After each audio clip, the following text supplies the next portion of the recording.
एक चिन्ह जिसे हम हमेशा पूजा के समय जरूर बनाते हैं और घर के बाहर भी बनाया जाता है। ऐसा माना जाता है कि इससे घर के वास्तु दोष भी दूर होते हैं और सुख समृद्धि का वास होता है। और जितने भी हमारे बही खाते या कोई इंपॉर्टेंट पेपर्स होते हैं, हम उनके कवर पर भी इस चिन्ह को बनाते हैं और चिन्ह को कहते हैं स्वास्तिक।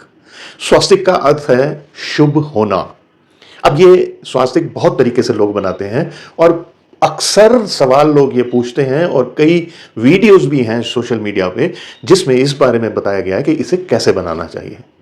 देखिए, इसके बारे में बहुत भ्रांतियां भी लोग दे देते हैं और लोगों ने कुछों ने वहम भी पाल रखे हैं। और देखिए, बात ऐसी है, मेरा मानना यह है कि हम अपने धर्म में जब व्यर्थ की भ्रांतियां पाल लेते हैं या बहुत सारे नियमों का पालन करने लग जाते हैं, तो जितने भी हमारे अब युवा व्यक्ति हैं, हमारे घर के सदस्य हैं, जो लॉजिक्स पर ज़्यादा जाते हैं, उनकी अब रुचि धीरे धीरे दूर होती जा रही है। जबकि हमें अर्थ नहीं पता होता कि हम जो कुछ कर रहे हैं वो किस लिए कर रहे हैं। अब देखिए, अगर अर्थ पता हो तो आप बिना वजह के, बिना कारण के किसी वहम में नहीं पड़ेंगे।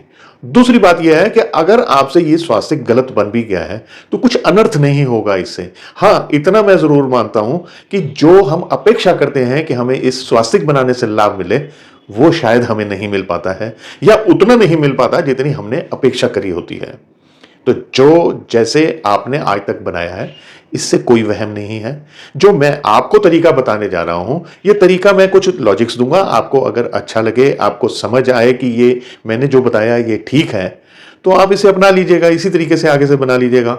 बस है ये कि बहुत वहमों के साथ जब हम आगे चलते हैं तो जो हम पूजा पाठ में अपना मन लगा पाते हैं या जिस तरीके से हम अपने जीवन को आगे चलाना चाहते हैं, इस कारण से हम किसी ऐसी दुविधा में रह जाते हैं कि ना तो हमसे करते बनता है और ना ही हमसे छोड़े बनता है।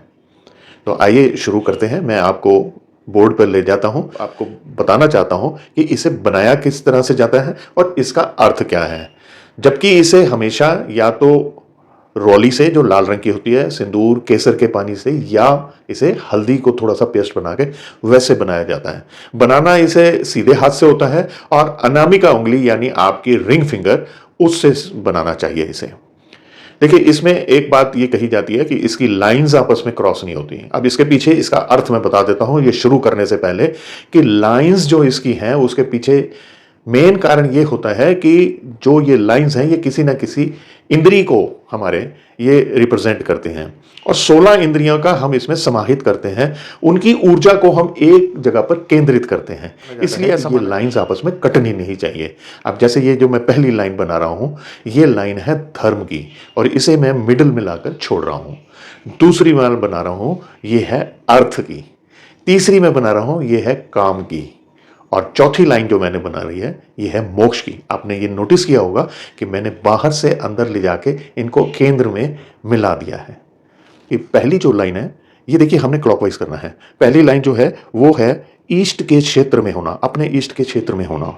ऐसे ही जो दूसरी लाइन है वो अपने ईस्ट, अपनी देवी देवता, अपने भगवान के पास होना। तीसरी जो ये लाइन मैं बना रहा हूं, ये लाइन बना रहा हूं कि ईस्ट के स्वरूप में समाहित हो जाना। और चौथी लाइन जो बना रहा हूं ये है कि अपने ईश से मिलकर उसके स्वरूप में ही ढल जाना और एक हो जाना। अब ये 8 हो गए इंद्रियां। अब इसके बाद में जो 4 इंद्री मैं आपको अलग बताने जा रहा हूं, ये देखिए, ये इंद्री जो हैं, ये इंद्रियां हमारे जीवन में, हमारी बुद्धि, हमारे आंतरिक मन, इसके लिए जो हमारी चेतना है ये इसके लिए है। अब जैसे पहला जो मैंने ये बनाया है ये है हमारे मन के लिए, दूसरे हमारे बुद्धि यानी विजडम के लिए, तीसरे हमारे अहंकार या एटीट्यूड के लिए, और चौथी लाइन जो बनाई है ये बनाई है हमारे चित्त के लिए यानी हमारी कॉन्शियसनेस के लिए। हमारे देवता, हमारे ईष्ट के प्रति श्रद्धा की एक बिंदी है, दूसरी है विश्वास की, तीसरी ये लगाई है मैंने प्रेम की, और चौथी है हमारा पूर्ण समर्पण। 16 इंद्रियां, इनकी ऊर्जा ये एक केंद्र पे केंद्रित कर दी हैं। ये है हमारा ब्रह्मस्थान, हमारी आत्मा का ब्रह्मस्थान। और यदि हम इसे पूर्ण विधि और सही तरीके से बना लेते हैं तो ऐसा माना जाता है कि इसके सभी शुभ प्रभाव मिलने शुरू हो जाते हैं और जीवन जो है वो बहुत आसान सा हो जाता है। मैंने हमेशा इस बात की कोशिश करी है कि मैं जो भी ज्योतिष के या कोई और धार्मिक कुछ भी आपके साथ बात करता हूं उसमें थोड़ा सा आपको वहमों से दूर ले जाऊं, डर के वातावरण से दूर ले जाऊं और सरलीकरण कर दूं। मुझे आशा है कि जो मैंने आपको ये स्वास्तिक बनाना बताया है, ये लॉजिक्स भी आपको अच्छे लगे होंगे और यदि आपको ये वीडियो पसंद आई है, तो आप इसे लाइक शेयर ज़रूर कर दीजिए और मुझे कमेंट्स भी निरंतर करते रहा कीजिए। और हाँ, यदि आपने मेरे इस चैनल को फॉलो सब्सक्राइब नहीं किया हुआ ना, प्लीज़ वो भी कर दीजिए। अब मुझे आज्ञा दीजिए। नमस्कार।